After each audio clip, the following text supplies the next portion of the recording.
Hello बच्चों, तो आइए देखते हैं क्वेश्चन क्या कहता है। इन यूनिफॉर्म सर्कुलर मोशन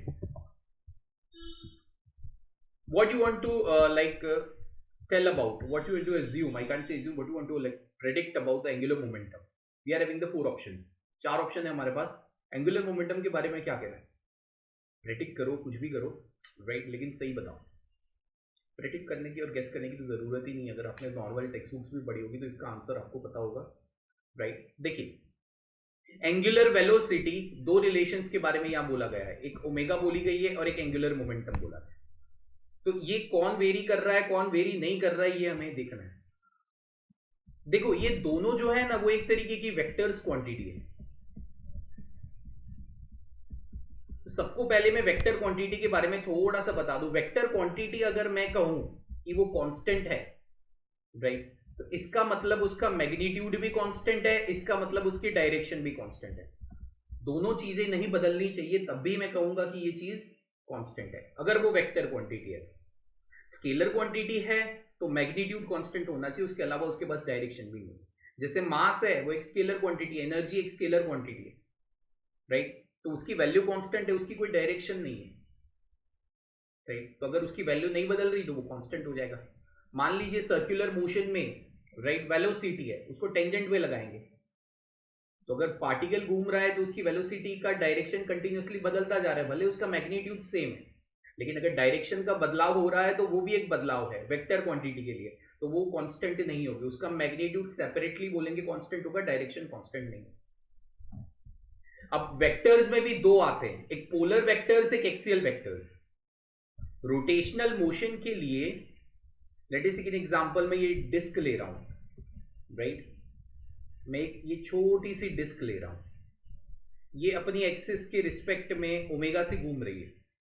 तो ये ओमेगा की डायरेक्शन क्या होगी? देखो, ओमेगा एन एल, ओमेगा हो गया, अल्फा हो गया, एल हो गया, टॉर्क हो गया, ये सारे जो एंगुलर वेरिएबल्स हैं, right, they are axial vectors.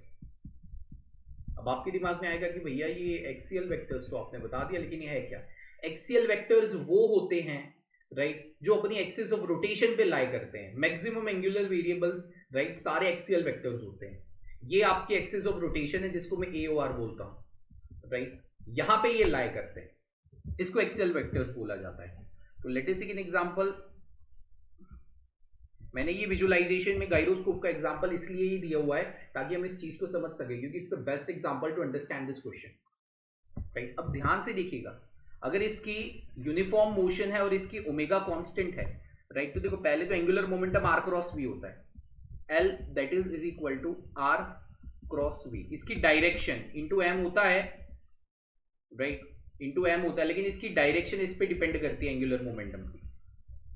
तो r क्रॉस v अगर आप देखते हो, let us take an example, ये आपका r हो गया, let us take an example, ये आपका v हो गया, राइट। तो r क्रॉस v दिखाएंगे तो आपको एंगुलर मोमेंटम की डायरेक्शन, r से आप लेके जाइए v तक, r से उंगलियां घुमाइए राइट हैंड थंब रूल तक, क्रॉस प्रोडक्ट है ना, तो राइट हैंड थंब रूल से, राइट, r से उंगलियां घुमाइए v तक, राइट, और उसको ऊपर लेके जाइए। मतलब इसमें क्या हो जाएगा, देखिए, ये v आपका हो गया, मैं r को थोड़ा सा शिफ्ट करता हूं, ये r हो गया, r से लेके v तक घुमाएंगे, राइट, तो ये आपकी आएगी एंगुलर मोमेंटम। मतलब इसमें जो एंगुलर मोमेंटम आएगा वो ऊपर की तरफ आएगा, अपवर्ड, और हमेशा एंगुलर वेरिएबल एक्सेल। अब पूरी डिस्क रोटेट कर रही है, तो क्या एंगुलर मोमेंटम जो है वो ऊपर से नीचे हो रहा है? नहीं। और कहीं वो थीटा पे, या डिस्क को हम थीटा पे लेके जा रहे हैं तो कुछ एंगुलर मोमेंटम बदल रहा है? नहीं, वो तो ऊपर का ऊपर ही है।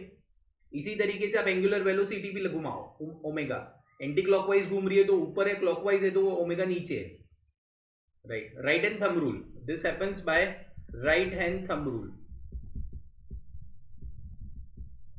तो राइट हैंड थंब रूल अगर हम लगाते हैं तो हमारे लिए, राइट, एल की भी डायरेक्शन एंगुलर मोमेंटम की ऊपर ही आ रही है, ओमेगा की भी डायरेक्शन कहां आ रही है? ऊपर ही आ रही है। एंगुलर वेलोसिटी एंड अब इनकी मैग्नीट्यूड भी कांस्टेंट है, क्योंकि मोशन यूनिफॉर्म है, और इनकी डायरेक्शन भी नहीं बदल रही। तो हाँ, हम कह सकते हैं कि ये वेक्टर क्वांटिटी में दोनों कांस्टेंट है। So both of the angular velocity and angular momentum stays constant. The third option is a perfect answer to this specific question. Hope so you all understand this, bachcha ji. Thank you and all the best.